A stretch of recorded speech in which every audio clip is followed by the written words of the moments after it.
ನಾಳೆಯಿಂದನೇ ಆದೇಶಕ್ಕೆ ಬರುವ ಹಾಗೆ ಜಾರಿಗೆ ಬರುವ ಹಾಗೆ ಈಗಾಗಲೇ ಶಾಲಾ ಕಾಲೇಜುಗಳನ್ನು ಬಂದ್ ಮಾಡಿ ಅಂತ ಹೇಳಿ ಸರ್ಕಾರ ಆಲ್ರೆಡಿ ಆದೇಶ ಹೊರಡಿಸಿದೆ. ಸೊ ಈ ರೀತಿಯ ನಿರ್ಧಾರ ತೆಗೆದುಕೊಂಡಿರೋದು ಸರಿನಾ? ಇದರ ಬಗ್ಗೆ ಪೋಷಕರು ವಿದ್ಯಾರ್ಥಿಗಳು ನೀವು ಏನು ಹೇಳ್ತೀರಿ ಅನ್ನೋದ್ರ ಬಗ್ಗೆ ನೀವು ಕರೆ ಮಾಡಿ ಮಾತನಾಡಬಹುದು. ಹಾಗೆ ತಜ್ಞರ ಜೊತೆ ಕೂಡ ನಾನು ಮಾತನಾಡಿಸ್ತಾ ಹೋಗ್ತೀನಿ, ನೀವು ಕೂಡ ಅಭಿಪ್ರಾಯವನ್ನ ಪಡ್ಕೊಳ್ಬಹುದು. ಅದಕ್ಕಿಂತ ಮುಂಚೆ ಒಂದು ಬ್ರೇಕಿಂಗ್ ನ್ಯೂಸ್ ಬರ್ತಾ ಇದೆ. ಪ್ರಧಾನಿ ಪಂಜಾಬ್ನಲ್ಲಿ ನಡೆಸಬೇಕಾಗಿದ್ದಂತಹ ರ್ಯಾಲಿ ರದ್ದುಗೊಂಡಿದೆ. ಫಿರೋಜ್ಪುರ್ನಲ್ಲಿ ನಡೆಯಬೇಕಾಗಿತ್ತು ರ್ಯಾಲಿ, ಆದರೆ ಭದ್ರತಾ ಲೋಪದಿಂದ ಅಲ್ಲಿ ರ್ಯಾಲಿಯನ್ನ ರದ್ದು ಮಾಡಲಾಗಿದೆ ಅನ್ನುವಂತಹ ಒಂದು ಆರೋಪ ಈಗ ಕೇಳಿ ಬಂದಿದೆ. ಬೆಳಗ್ಗೆ ಪಂಜಾಬ್ನ ಬಟಿಂಡಾಗೆ ಪ್ರಧಾನಿ ನರೇಂದ್ರ ಮೋದಿ ಅವರು ಬಂದಿದ್ರು. ಅಲ್ಲಿಂದ ಹೆಲಿಕಾಪ್ಟರ್ ಮೂಲಕ ಪ್ರಧಾನಿ ನರೇಂದ್ರ ಮೋದಿ ಅವರು ತೆರಳಬೇಕಾಗಿತ್ತು. ಮೋಡದಿಂದ ಕಾಪ್ಟರ್ ಪ್ರಯಾಣ ಅಸಾಧ್ಯ ಆಗಿತ್ತು. ಕೊನೆಗೆ ರಸ್ತೆ ಮೂಲಕವೇ ತೆರಳಿದ್ದಾರೆ ಪ್ರಧಾನಿ ನರೇಂದ್ರ ಮೋದಿ. ಹುಸೇನಿವಾಲದಲ್ಲಿ ರೈತರು ರಸ್ತೆ ತಡೆದು ಪ್ರತಿಭಟನೆಯನ್ನ ಮಾಡಿದ್ದಾರೆ. ಫ್ಲೈಓವರ್ ಮೇಲೆ 15ರಿಂದ 20 ನಿಮಿಷಗಳ ಕಾಲ ಕಾದು ಪ್ರಧಾನಿ ಅಲ್ಲಿಂದ ವಾಪಸ್ ಆಗಿದ್ದಾರೆ. ಬಳಿಕ ರ್ಯಾಲಿಯನ್ನ ರದ್ದು ಮಾಡಿ ಪ್ರಧಾನಿ ನರೇಂದ್ರ ಮೋದಿ ಅವರು ವಾಪಸ್ ಆಗಿರೋದು. ರೈತರ ಪ್ರತಿಭಟನೆಯಲ್ಲಿ ಈ ಒಂದು ಹಿನ್ನೆಲೆಯಲ್ಲಿ ಪಂಜಾಬ್ ರ್ಯಾಲಿಯನ್ನೇ ರದ್ದುಗೊಳಿಸಲಾಗಿದೆ. ಪ್ರಧಾನಿಯವರ ಈ ರ್ಯಾಲಿ ರದ್ದಾಗಿದ್ದು ಹುಸೇನಿವಾಲದಿಂದ ವಾಪಸ್ ಆಗಿದ್ದಾರೆ ಪ್ರಧಾನಿ ನರೇಂದ್ರ ಮೋದಿ. ಇದರ ಬಗ್ಗೆ ಇನ್ನಷ್ಟು ಡೀಟೇಲ್ಸ್ ಕೊಡೋದಕ್ಕೆ ನಮ್ಮ ರಿಪೋರ್ಟರ್ ಧರಣೇಶ್ ಈಗ ಫೋನ್ ಸಂಪರ್ಕದಲ್ಲಿದ್ದಾರೆ. ಧರಣೇಶ್, ಅಂದ್ರೆ ಒಂದ್ ಕಡೆ ಹವಾಮಾನ ವೈಪರೀತ್ಯ, ಮತ್ತೊಂದ್ ಕಡೆ ರೈತರ ಪ್ರತಿಭಟನೆ, ರ್ಯಾಲಿ ರದ್ದಾಗೋದಕ್ಕೆ ಕಾರಣನಾ?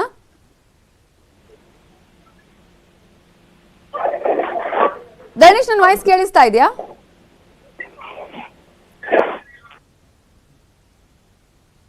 ಧರಣೇಶ್, ನನ್ನ ವಾಯ್ಸ್ ಕೇಳಿಸ್ತಾ ಇದೆಯಾ? ಆದ್ರೆ ಪ್ರಧಾನಿ ನರೇಂದ್ರ ಮೋದಿ ಅವರ ರ್ಯಾಲಿ ರದ್ದಾಗೋದಕ್ಕೆ ರೈತರ ಪ್ರತಿಭಟನೆ ಕಾರಣ ಆಯ್ತಾ, ಹೇಗೆ? ಓಕೆ, ಅವ್ರ ಹತ್ರ ಮಾತನಾಡಿಸ್ತೀನಿ ನಾನು. ಈಗಾಗಲೇ ನೀವು ನೋಡ್ತಾ ಇದ್ದೀರಲ್ಲ, ಆಲ್ರೆಡಿ ಅಲ್ಲಿ ಪ್ರಧಾನಿ ನರೇಂದ್ರ ಮೋದಿ ಅವರು ಬಂದಿದ್ರು, ಇವತ್ತು ಆಗಮಿಸಿದ್ರು. ಆದ್ರೆ ಪ್ರಧಾನಿ ನರೇಂದ್ರ ಮೋದಿ ಅವರ ರ್ಯಾಲಿ ರದ್ದಾಗಿದೆ.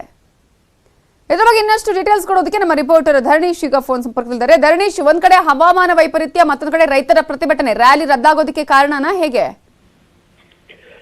ಈಗ ಆಕ್ಚುಲಿ ಇವಾಗ ಅಲ್ಲಿ ಪ್ರಧಾನಿ ನರೇಂದ್ರ ಮೋದಿ ಇದೇ ಮೊದಲ ಬಾರಿಗೆ ಪಂಜಾಬ್ ಚುನಾವಣೆ ಹಿನ್ನೆಲೆಯಲ್ಲಿ ಪಂಜಾಬ್ಗೆ ಭೇಟಿ ಕೊಡಬೇಕಾಗಿತ್ತು ಮತ್ತು ಅಲ್ಲಿ ಇವತ್ತು ಪಂಜಾಬ್ನ ಫಿರೋಜ್ಪುರದಲ್ಲಿ ರ್ಯಾಲಿಯನ್ನ ಉದ್ದೇಶಿಸಿ ಮಾತನಾಡಬೇಕಾಗಿತ್ತು.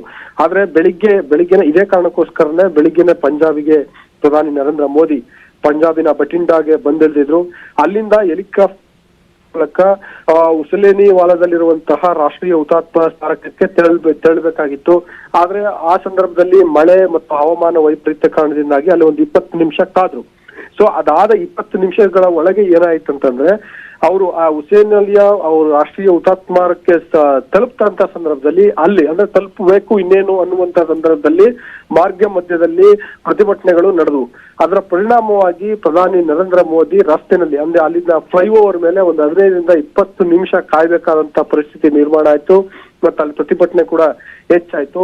ಇದರಿಂದಾಗಿ ಅಂದ್ರೆ ಮುಂದೆಯೂ ರ್ಯಾಲಿ ಸಂದರ್ಭದಲ್ಲೂ ಕೂಡ ಪ್ರತಿಭಟನೆ ಆಗಬಹುದು ಅನ್ನುವ ಕಾರಣಕ್ಕೋಸ್ಕರ ಅಲ್ಲಿ ಹುಸೇನಿವಾಲದ ರಾಷ್ಟ್ರೀಯ ಹುತಾತ್ಮರ ಸ್ಮಾರಕಕ್ಕೆ ಭೇಟಿ ನೀಡುವ ಕಾರ್ಯಕ್ರಮ ಹಾಗೂ ಫಿರೋಜ್ಪುರದಲ್ಲಿ ನಡೆಯಬೇಕಿದ್ದಂತಹ ಚುನಾವಣಾ ಸಮಾವೇಶ ಎರಡನ್ನೂ ಕೂಡ ರದ್ದುಗೊಳಿಸಲಾಗಿದೆ ಅನ್ನುವಂತ ಮಾಹಿತಿಗಳು ಈಗ ಬರ್ತಿದ್ದಾವೆ.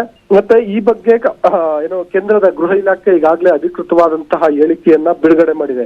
ಏನಂತಂದ್ರೆ, ಪ್ರಧಾನಿ ನರೇಂದ್ರ ಮೋದಿ ಅವರ ಈ ಪಂಜಾಬ್ ಭೇಟಿಯ ಬಗ್ಗೆ ಪಂಜಾಬ್ ಸರ್ಕಾರಕ್ಕೆ ಮುಂಚಿತವಾಗಿ ತಿಳಿಸಲಾಗಿತ್ತು ಮತ್ತು ಅದಕ್ಕೆ ಬೇಕಿರುವಂತಹ ಅಗತ್ಯ ಭದ್ರತಾ ಸೌಕರ್ಯಗಳನ್ನ ಕೈಗೊಳ್ಳಬೇಕು ಅನ್ನುವ ನಿಟ್ಟಿನಲ್ಲಿ ಕೂಡ ಸೂಚನೆ ನೀಡಲಾಗಿತ್ತು.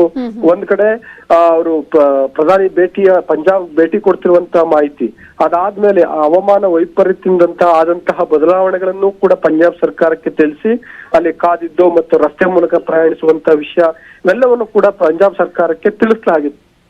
ಆದ್ರೆ ಪಂಜಾಬ್ ಸರ್ಕಾರ ಸೂಕ್ತವಾದಂತಹ ಭದ್ರತಾ ವ್ಯವಸ್ಥೆಯನ್ನ ಮಾಡಿಲ್ಲ ಮತ್ತು ಪ್ರಧಾನಿ ನರೇಂದ್ರ ಮೋದಿ ಸಂಚರಿಸಬೇಕಿದ್ದಂತಹ ರಸ್ತೆನಲ್ಲಿ ಅಲ್ಲಿ ಪ್ರತಿಭಟನಾಕಾರರು ಜಮಾವಣೆ ಆಗ್ಲಿಕ್ಕೆ ಅವಕಾಶ ಮಾಡಿಕೊಟ್ಟಿದೆ ಅಥವಾ ಸರ್ಕಾರದ ಲೋಪದಿಂದಾಗಿ ಈ ತರದ ಪ್ರತಿಭಟನೆ ಅಲ್ಲಿ ಆಗಿದೆ, ರಸ್ತೆ ತಡೆಯಾಗಿದೆ. ಅದರ ಪರಿಣಾಮವಾಗಿ ರಸ್ತೆಯಲ್ಲಿ 15ರಿಂದ 20 ನಿಮಿಷಗಳ ಕಾಲಕ್ಕೆ ಪ್ರಧಾನಿ ವೇಟ್ ಮಾಡಬೇಕಾದಂತಹ ಪರಿಸ್ಥಿತಿ ನಿರ್ಮಾಣ ಆಯ್ತು. ಸೊ ಈ ಬಗ್ಗೆ ಪಂಜಾಬ್ ಸರ್ಕಾರ ಸೂಕ್ತವಾದಂತಹ ಸ್ಪಷ್ಟೀಕರಣವನ್ನ ಕೊಡಬೇಕು ಅನ್ನುವಂತಹ ಸೂಚನೆಯನ್ನ ಈಗಾಗಲೇ ಕೇಂದ್ರದ ಗೃಹ ಇಲಾಖೆ ಪಂಜಾಬ್ ಸರ್ಕಾರಕ್ಕೆ ತಿಳಿಸಿದೆ. ಆ ಮೂಲಕ ಪಂಜಾಬ್ ಸರ್ಕಾರದ ಲೋಪ, ಭದ್ರತಾ ಲೋಪ ಕಾರಣದಿಂದಾಗಿ ಇವತ್ತಿನ ಫಿರೋಜ್ಶಾಪುರದಲ್ಲಿ ನಡೆಯಬೇಕಿದ್ದಂತಹ ರ್ಯಾಲಿಯನ್ನ ಕೂಡ ಈಗಾಗಲೇ ರದ್ದು ಮಾಡಲಾಗಿದೆ ಅನ್ನುವಂತ ಮಾಹಿತಿಗಳು ಲಭ್ಯ ಆಗ್ತಿದಾವೆ ನವಿತಾ. Thank you Dharanesh ಡೀಟೇಲ್ಸ್ಗೆ.